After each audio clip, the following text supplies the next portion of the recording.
How's it going, everyone? Batting sixth here, back for an important video because it seems like where there's smoke, there could certainly be fire.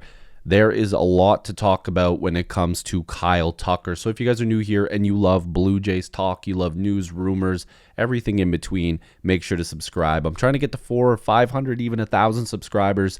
I just love talking Blue Jays. I love talking ball. So stick around with me and let's not waste any more time because there has been some interesting developments. I want to start with a Ben Nicholson Smith tweet.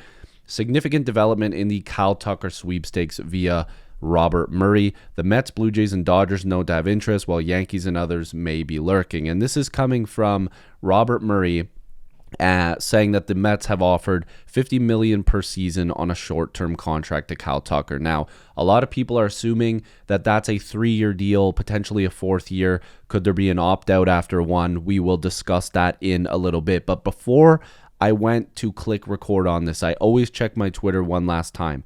And unfortunately, I can't check it right now because maybe there's something else and maybe this video will get scrapped. Maybe you're not even going to see it. But a Twitter account called Josh the Jays fan, he always posts like ESPN articles and stuff like that, posted this, that the Jays apparently have a long-term offer officially on the table for Kyle Tucker, and this is per Jesse Rogers of ESPN. So as you can see here, outfielder Kyle Tucker, the top player available on the free agent market this offseason, has been offered a short-term deal by the New York Mets that is believed to be worth $50 million. Like we said, $50 million per season.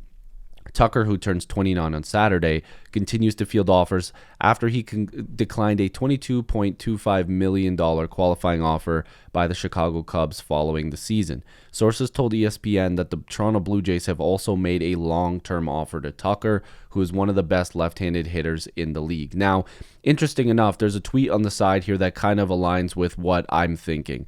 Could this leak of the $50 million per season offer, $50 million AAV for 3 or 4 years, whatever it could be, could that be the agent leaking that to see if the Blue Jays will up their offer a little bit more? That works two ways. One, that means maybe Kyle Tucker is interested but wants a little bit more. He wants a little bit more on the average annual value side of the deal from the Blue Jays.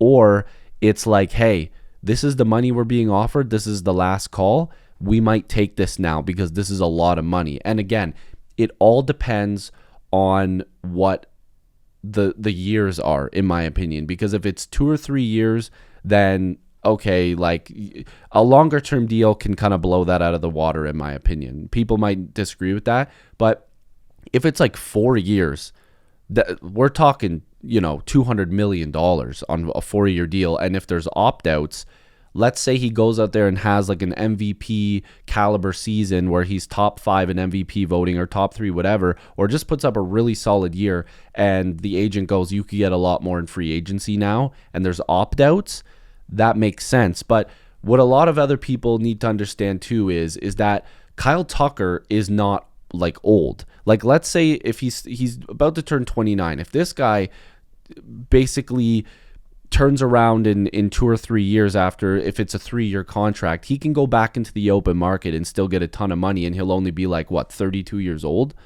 Like, he's not 37. 32, he can still get a ton of money, but this feels like the most important contract for him. But again, I'm not the player. I don't know what he's thinking. But the fact of the matter is that the Blue Jays apparently, according to Jesse Rogers, if that's the correct name, ESPN, have a long-term deal on the table. The Mets have a short-term deal, and I'm sure the Dodgers are out there as well lurking, or maybe they have a short-term deal on the table as well.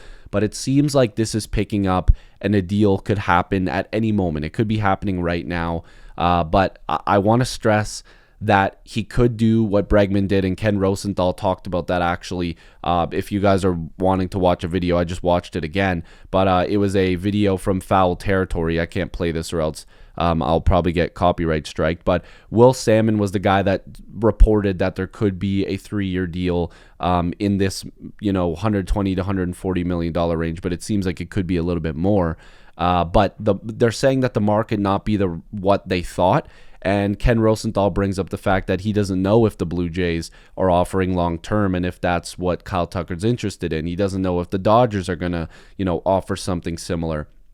It's just a little bit of like what's going on right now. And I might even, in the middle of this video, it's unprofessional, but maybe I'll refresh Twitter really quickly to see what the latest is here, if there's anything. I don't know. It's just a lot of people are saying that there's still potential that he could sign a long-term or short-term deal. Nobody really knows. Another interesting thing that people are quoting in an article from The Athletic, Tim Britton, I believe, he's saying Stearns, obviously the Mets ownership, hasn't closed any doors. The Mets have engaged with Kyle Tucker, even if they remain an underdog, to sign the star outfielder. So there's some people that think that they could be an underdog. I don't know if they're actually an underdog when you're offering $50 million per season. I'm not really sure if that means you're an underdog. $50 million per season is quite a lot of money. So there's a lot of things to unpack here. And I know I've said a lot in a short amount of time, but it feels like I'm going to post this video and something could happen. What we need to take is that the Dodgers are still there. Like, we all know the Dodgers could jump in at any point. But it seems like it's going to come down to maybe the Blue Jays upping their amount by a little bit, maybe a lot. Who knows? Maybe this is his agent, like I said earlier, saying, look, this is a lot of money and we want a lot of money, but we want it, long term. I know we're not going to get 50 per season, but we want to get a good amount of money here. So let me know if you can come up, because if you come up, that means we'll have money longer. And you're at a good number, and we're interested, but you need to come up a little bit. And that could be the Dodgers and the Blue Jays that they're talking to. It could be maybe the number leaking could be significant because they want the Mets to add another year. Maybe they want the Mets to defer some money. Maybe they want the Mets to add a different opt-out. I have no idea. This is the fun of being a guy that just sits here and has fun talking about it. But all I know is that it seems like Ken Rosenthal is saying this could happen this week. It could happen at any moment. It could happen this week, next week. But it seems like it's starting to come close to the end here. And I'm nervous, to be honest with you. I am very nervous. I'm a Jays fan, of course. You can see everywhere here that I'm a Blue Jays fan. I would love Kyle Tucker on my baseball team. But right now, we have to be weary that anything could happen. The Blue Jays have made an offer. The Mets have made an offer apparently, and I would imagine that all this money talk and years and offers coming out, you'll start to hear that the Dodgers are a part of it, and if they're not, they're going to be. So we'll see what happens. Maybe more will come out, especially tomorrow. If there's another edition of, Foul Territory or Fair Territory, all these podcasts and shows where all the insiders are on, if it makes it to tomorrow. I don't know. There's so much smoke. Who knows? This could happen at any point. So make sure to subscribe here because I will keep you guys updated, locked in as much as possible. So if you guys are new here, make sure to subscribe. Like I said, your boy's trying to get to at least 400 subscribers by tomorrow, maybe. I don't know. Is that possible? I think I'm at 370 something. I have no idea. 400 would be cool. 500 or 1,000 would be even better. But I know that's far away. So thank you guys for watching. I'm Andrew. I'm not batting sixth. I wish. I would love to be in the lineup. I'm Andrew. This is Batting Sixth. I'll see you in the next video.